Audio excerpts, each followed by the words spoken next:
Fala pessoal, tudo bem com vocês? Esse Flamengo, hein?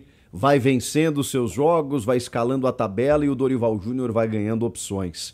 Por outro lado, o São Paulo preocupa no Brasileirão. Vai ter que focar nas Copas. Vamos falar sobre esse jogo? Chega mais, eu sou o Chico Garcia, inscreva-se no canal e vamos juntos!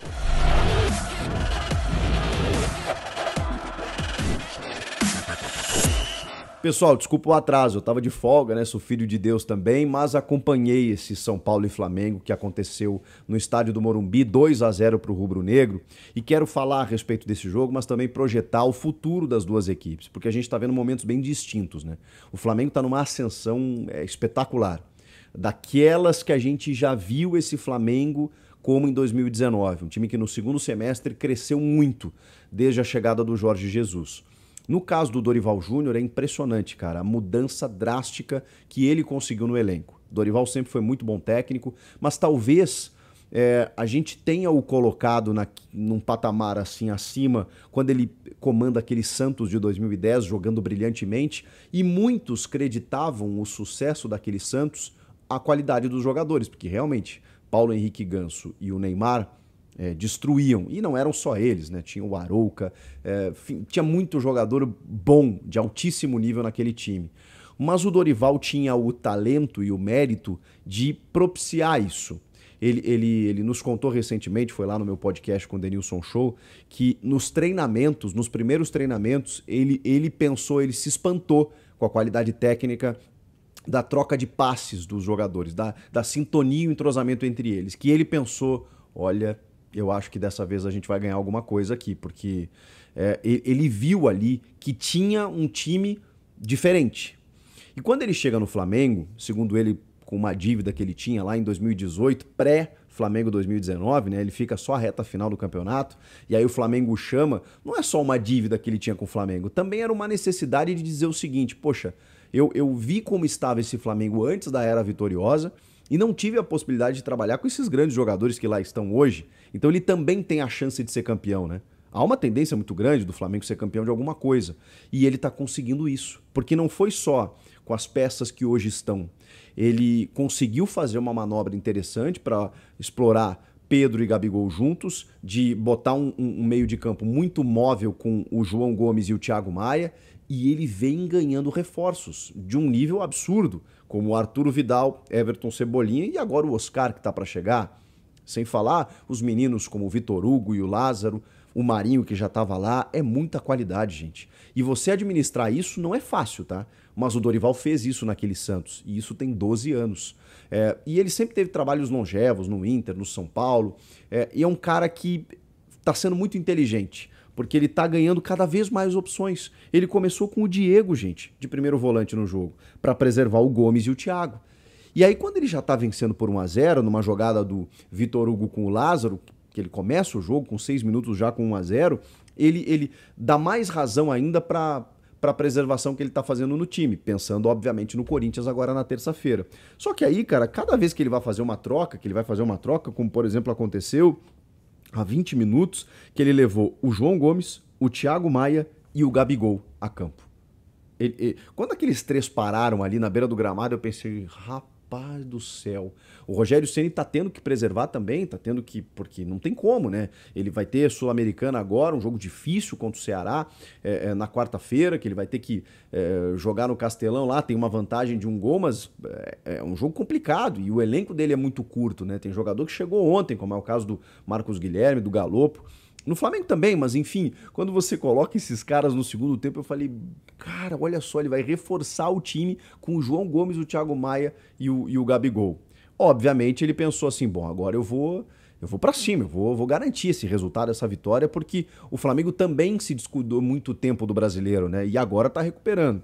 Quinta vitória seguida. Aí vem a pá de cal, né? Aí com 32 minutos, 32, 33, ele coloca o Everton Ribeiro e o Arrascaeta.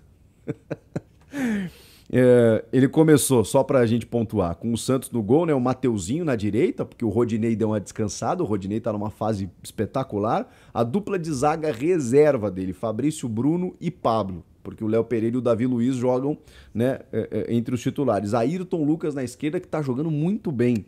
E aí o meio de campo com o Diego, Arturo Vidal, Vitor Hugo e Lázaro. Olha isso, gente.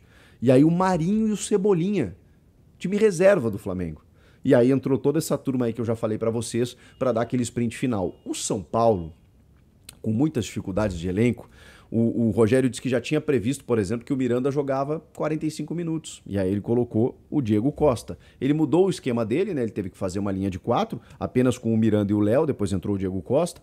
E o Reinaldo voltando, né, como titular, começando uma partida. O Wellington entrou no segundo tempo. Aí o meio ali com o Pablo Maia, o Igor Gomes, o Galopo, o Nicão, o Patrick e o Marcos Guilherme. Sem uma referência, para tentar uma movimentação diferente, deixando o Caleri no banco, que entrou no intervalo, o Rodriguinho entrou no segundo tempo também, enfim, foram algumas... E o Igor Vinícius também acabou entrando no segundo tempo no lugar do Nicão, porque aí o Rafinha compõe ali como um terceiro zagueiro. O São Paulo até criou no segundo tempo para tentar empatar o jogo, mas o Santos não fez lá uma grande defesa difícil, assim, que eu me lembre. Foi mais volume. E quando você tem jogadores desse quilate do Flamengo, um erro pode ser fatal, como foi. E aí tem o que define o jogo, é uma cobrança de escanteio no minuto 50, enfim, no último minuto do jogo, em que o Rogério Ceni está praticamente cobrando o escanteio com o Igor Vinícius, tá no cangote dele, e o cara me cobra uma bola sem força antes do primeiro pau, em que a defesa do Flamengo afasta.